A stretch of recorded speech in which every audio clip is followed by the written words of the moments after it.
जैसे कि आप सभी को मालूम है कि राजनीति जो है, राजनीति में अगर कोई नया चेहरा आता है तो उसे दबाने की कोशिश की जाती है, क्योंकि वो चाहते हैं, क्योंकि पुराने घाव होते हैं और वो नहीं चाहते कि कोई नया चेहरा आए। आज हमारे साथ चंद्रशेखर आजाद साहब हैं जो भीम आर्मी से हैं और उन्होंने बहुत कम टाइम में बहुत बड़ा वजूद अपना बना लिया है। अगर हम CA/NRC की बात करें, जब दिल्ली में प्रोटेस्ट चल रहे थे उस टाइम में आजाद, चंद्रशेखर आजाद ये नाम जो था ऐसा गूंजता था कि सब लोग चाहते थे कि इनसे मुलाकात हो सके, इनके साथ चल सके। इनका ये कहना था कि पुलिस ने मुझे बंद किया, मुझे डर नहीं, मेरे भाई हैं और मुझे जाना है। तो ये सफर कैसा रहा आपका? अच्छा, देखो मैं अपने संघर्षशील क्रांतिकारी महापुरुषों को पढ़ के आगे बढ़ा। मैं वकील, मैंने इतिहास पढ़ा, इस मुल्क की आजादी और उसमें जहां से मैं पैदा हुआ वो ऐसी सरजमी है जहां से रेशमी रुमाल तहरीक चली और फिर चाहे तोप खाना लूटा गया और शामली का तमाम, मैंने बहुत सारी तहरीकें पढ़ी कि आजादी कैसे मिलती है। और मैं क्योंकि मेरा जमीर जिंदा है तो जब भी कहीं अन्याय होता है तो फिर मैं सोचता हूँ कि मैं खुद से सवाल करता हूँ कि अगर मैंने आज ये आवाज नहीं उठाई तो क्या कल मैं आंख मिला पाऊंगा। जब मैं इस बात को सोचता हूँ तो मुझे एहसास होता है कि जहां अन्यायपन की आवाज उठाना जरूरी है। और पिछले 10 साल में हो सकता है कि मैं कई हजार घटनाओं पर गया, कई आंदोलन में शामिल हुआ हूँ, खूब मुकदमे मेरे ऊपर लगे, खूब मुसीबतें मैंने झेली, जेल भी काटी। और एक समय तो ऐसा आया जब NRC आई, CAN पर NRC, गृह मंत्री ने कहा कि हम पूरे देश में CAN पर NRC लागू कराएंगे और कोई नेता बोलने को राजी नहीं हो रहा था। और मैंने देखा कि थोड़ी सी हिम्मत करके जो हमारे तालीम इख्तियार उधर से गवाह थी और कुछ लोग आंदोलन के लिए आए, कुछ हमारी माई बहनें सड़कों पे प्रोटेस्टर पे गई। तो मुख्यमंत्री जी का एक बड़ा गंदा सा बयान आया, मुसलमानों ने खुद तो रजाई में घुस गए, अपनी बहनों को, माओ को, हमारे वालिदा कहते हैं, वालिदा को बाहर निकाल दिया सड़कों पे कि वो लड़े, मुसलमान खुद घर में रजाई में घुस के बैठ गए। तो मुझे ऐसा लगा कि अब खराब हो गया, अगर आज मैं नहीं खड़ा हुआ कल शायद मैं जवाब नहीं दे पाऊंगा। फिर हमने और हमारे साथियों ने प्लान किया कि हम दिल्ली की जमा मस्जिद से ये प्रोटेस्ट मजबूत करेंगे, क्योंकि वो एक ऐतिहासिक जगह है जिसकी दुनिया में मान्यता है और वो जगह है जहां से मौलाना अबुल कलाम आजाद साहब ने ये ऐलान किया था जब बंटवारा हो रहा था, मुसलमान पाकिस्तान की तरफ मूव कर रहा था, तो उन्होंने कहा था कि मुसलमानों पाकिस्तान बन जाए, ये आपका मूव है।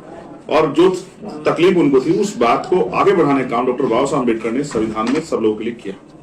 सामाजिक गैर बराबरी के खिलाफ कानून बनाया, कॉन्स्टिट्यूशन इस बात की आजादी देता है किसी के साथ गैर बराबरी नहीं होगी। धार्मिक गैर बराबरी के खिलाफ उन्होंने आर्टिकल में अवसर दिया, आर्टिकल 19 में किसी के धर्म के आधार पर किसी के साथ गैर बराबरी नहीं होगी, अवसर की समता होगी, सब लोग तरक्की करेंगे, सब लोग आगे बढ़ पाएंगे, मुल्क सबका है।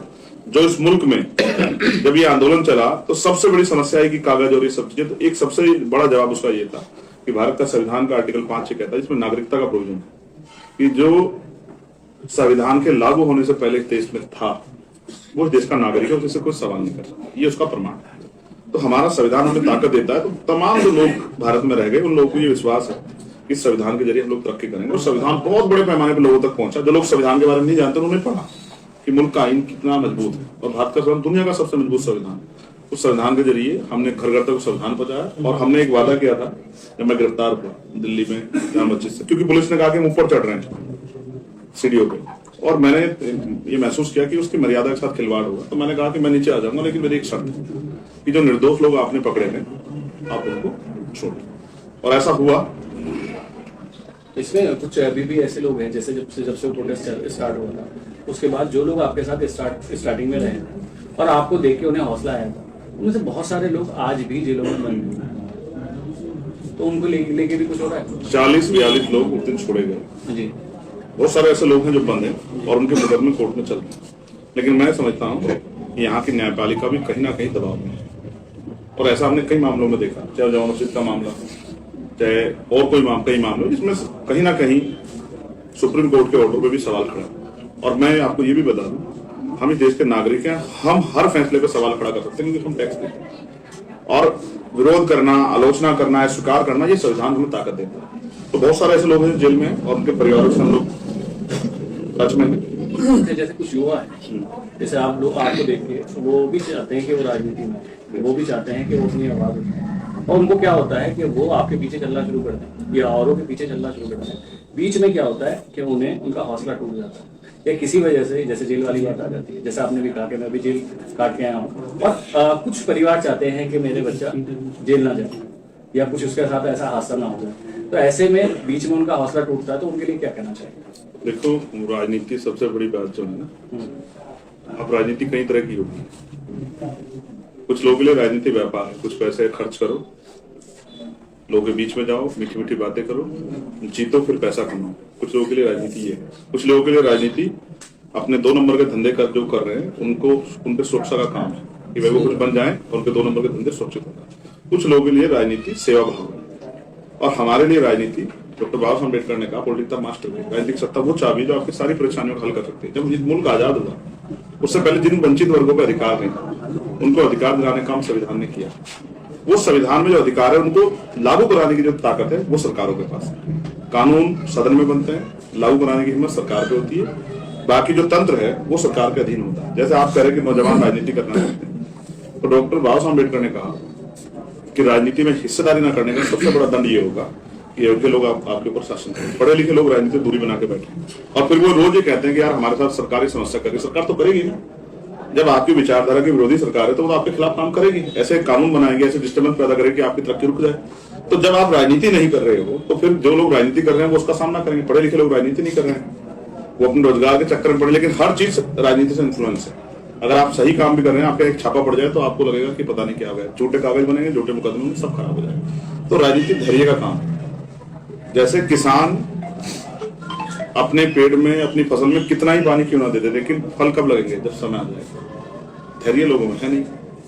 जो किसी स्वार्थ के लिए राजनीति कर रहे हैं वो छोड़ के भाग जाते हैं। हम संकल्प के लिए राजनीति कर रहे हैं कि हमें राजनीतिक सत्ता प्राप्त करके अपने लोगों की तरक्की के रास्ते खोलने, और जो गलत कानून हमारे लोग खिलाफ बना देंगे उनको खत्म कराना, और ऐसे कानून बनाए जिससे लोगों की तरक्की, मजलूम, शोषित, वंचित, कमजोर, जैसे मुझे भी राजनीति का शिकार होना पड़ा। जब मेरे साथ अन्याय हुआ, मुझे जेल भेजा गया, मुझे ऊपर एनएसए लगी, जिन नेताओं से मुझे उम्मीद थी कि आवाज उठाएंगे उन्होंने आंख बंद कर लिया। आपको जान के आश्चर्य होगा, मैंने पहचान बनाई भीम आर्मी के लोगों की मदद से, आजाद समाज पार्टी लोगों की मदद से, लेकिन मेरे ऊपर अभी 6 महीने न्यू गोली चली। मेरी फाइलें सब जगह पड़ी, मेरे पासपोर्ट की फाइल पड़ी, मेरे लाइसेंस की फाइल पड़ी। आप ये समझो, जब मेरे जैसे व्यक्ति पे गोली चलती है तो उत्तर प्रदेश कानून व्यवस्था कहां है? और तकलीफ इस बात से होती है कि सरकार इस बात को डिनाई कर देती है और मामले को छिपाने का प्रयास करती है। तो मैं समझता हूं कि न्याय की उम्मीद तो है नहीं।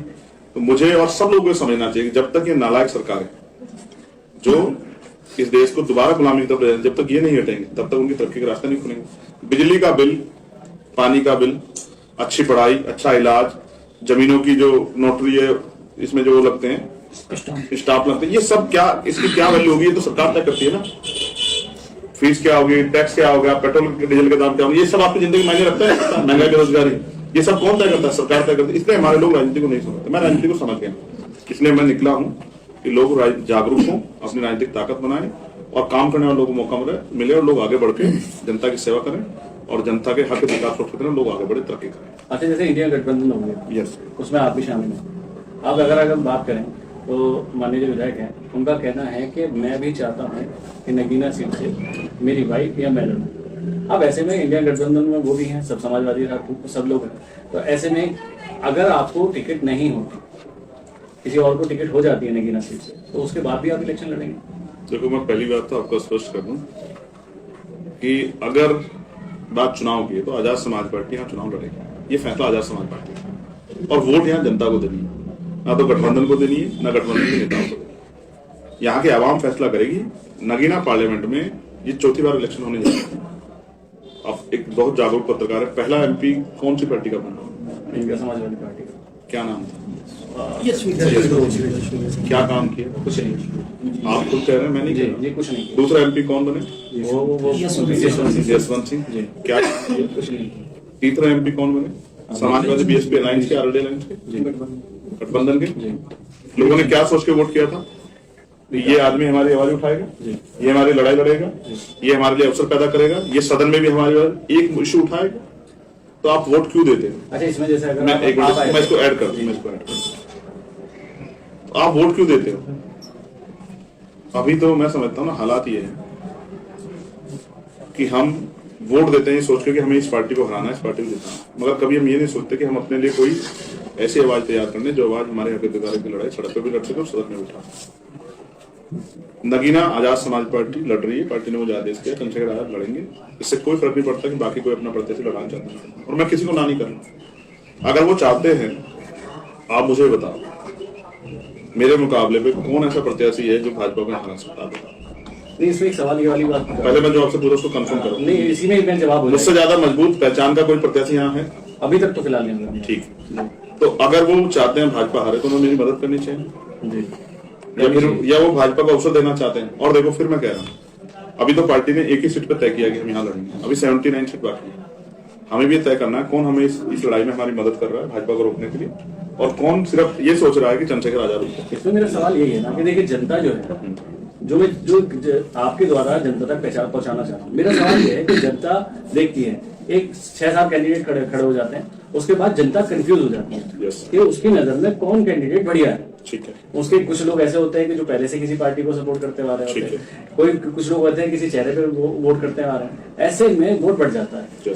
तो ऐसे में आप क्या कहेंगे? जैसे अगर मान लीजिए अगर ये खड़े भी हो जाते हैं और आप वोट जो बढ़ रहा होता है उसके लिए आप क्या कहेंगे? देखो बढ़ेगा नहीं। जब आदमी को, जब आप बाजार में किसी काम के लिए जाते हैं, कुछ खरीदने के या कुछ इन्वेस्टमेंट करने के लिए, अगर आपको बहुत कम साधन लगा के बहुत सी चीज मिल जाए तो आप उसे मिस नहीं करोगे। अब आप समझो, राजनीति में एक सिद्धांत और है। वैसे तो भाजपा और कांग्रेस तमाम पार्टियों ने पैसे की राजनीति को मजबूत कर दिया है, पैसे वाले लोग ही आगे बढ़ सकते हैं, गरीब के बेटे आगे नहीं बढ़ सकते, लेकिन वोट देने के लिए पैसा नहीं लगता। तो हम लोगों के बीच जा रहे हैं लोगों से अपील करने के लिए कि आपने सबको आजमा लिया। हमारे कहावत है, अजमाए हुए को आजमाओगे तो वही मिलेगा जो मिलता है। अगर आपको अपने क्षेत्र को ऐसा ही करना है, अगर आपको यहाँ की समस्याओं के साथ जूझना ही है, जैसे अभी आप थे वहां, मैं जब गाड़ी में बैठ रहा था तो एक मुस्लिम साथी आया, उन्होंने मेरे सर पे हाथ रख के कहा कि हम आपको वोट देंगे, नोट भी देंगे, सारी ताकत देंगे, लेकिन हमारी एक समस्या है। कोई सड़क उन्होंने बताई, नखीने वाली वो रोड, वो आप बनवा देंगे। तो मैंने उनसे कहा कि बहुत छोटा काम है, ये तो 15 दिन का काम है। नहीं, मैं किसी विधायक जी पे बात नहीं करना चाहता। उनका रोड है, वो मेन रोड है। मुझे नहीं कहना, वो भी भाई है, उनको सोचना है वो क्या करना है। अगर अच्छा काम नहीं करेंगे जनता आगे उनको सबसे मौका नहीं देगा।